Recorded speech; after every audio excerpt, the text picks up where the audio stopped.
Lately, I've been thinking about a simple question. If every age creates its own gods, what exactly are we worshipping now? We've seen this before.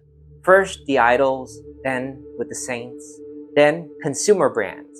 Now it's happening again, but with technology.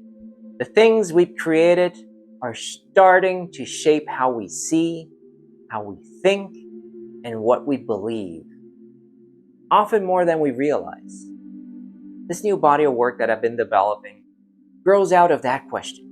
It looks at the way our tools, especially AI, screens, and algorithms, have taken on a kind of symbolic or even devotional weight in our lives. We're not always aware of it, but a lot of what used to belong to myth, religion, and ritual is now filtered through these devices, algorithms, and interfaces. When I think about Spanish colonial art, Baroque altarpieces, and the older pagan gods beneath them, there's this long history of images replacing other images.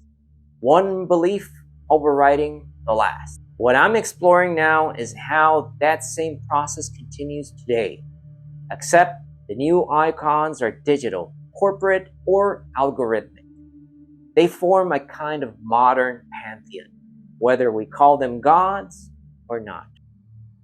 For the past couple of years, I've spent some time working with AI tools, not as a replacement for painting, but as something to think through. What I realize is that this technology isn't just a tool. It's starting to feel more like a belief system, or at least it is treated like one. People either trust it, fear it, argue about it, or heavily rely on it, and project their hopes and anxieties onto it. I've seen a lot of pushback. People may feel shamed to use it. Some try to ignore it completely. Others embrace it with blind devotion. It's getting all sorts of reactions and perhaps not getting enough mainstream attention. And it's there under the surface, emerging as this small hidden cult in the shadows of a collapsing empire. But it's real. And it's here to stay, like it or not. And that brought me back to something I explored some 20 years ago.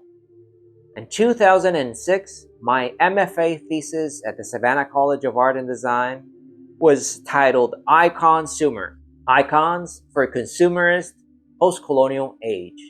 Back then, I was looking at how advertising and brands had taken on the power of religious imagery. It was consumerism as a kind of everyday religion.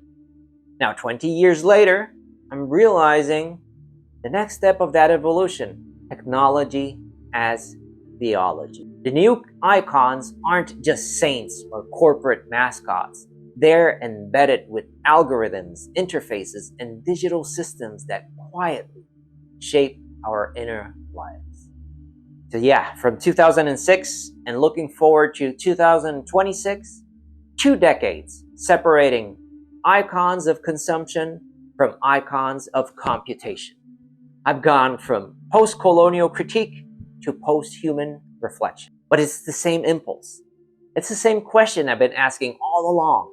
Who or what do we actually end up worshiping? So, this new body of work titled Nuevos Dioses, or New Gods, builds on that arc. The paintings themselves are about to be built in layers, almost like archaeological strata. I start with ancient pagan figures, the old gods.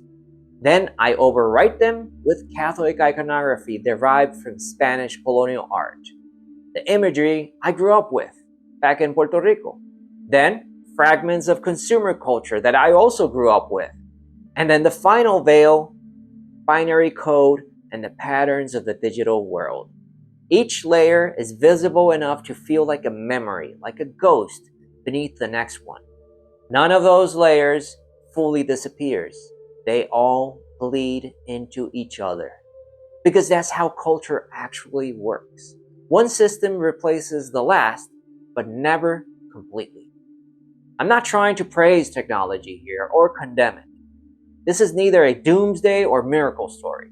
I'm just looking at how these systems shape us, how they guide attention, desire, fear, and create new forms of devotion, distraction, and meaning. The same reshaping of beliefs the old religions and oracles once managed. In a way, we've never stopped creating deities. We've just changed what they're made of. A lot of this layering comes from my own experience. I've always lived between two worlds, culturally and visually.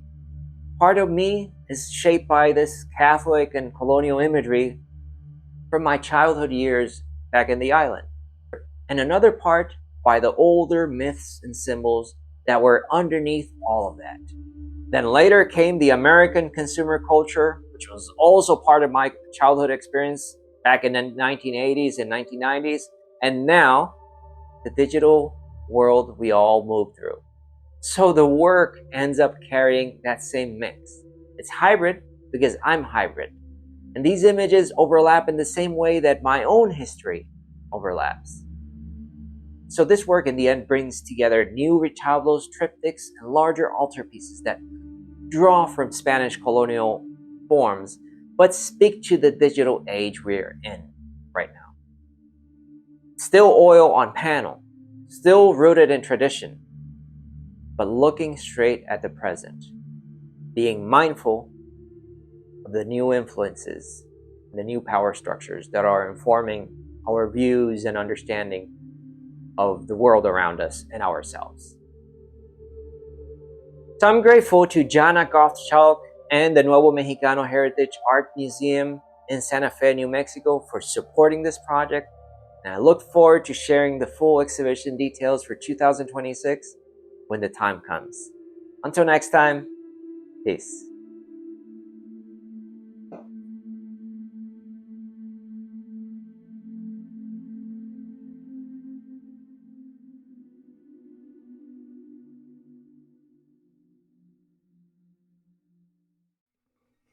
Thank you very much for watching this video until the very end. If you like this video, make sure that you hit the like button, subscribe, and hit the notification bell, and I'll see you in the next one. Bye-bye.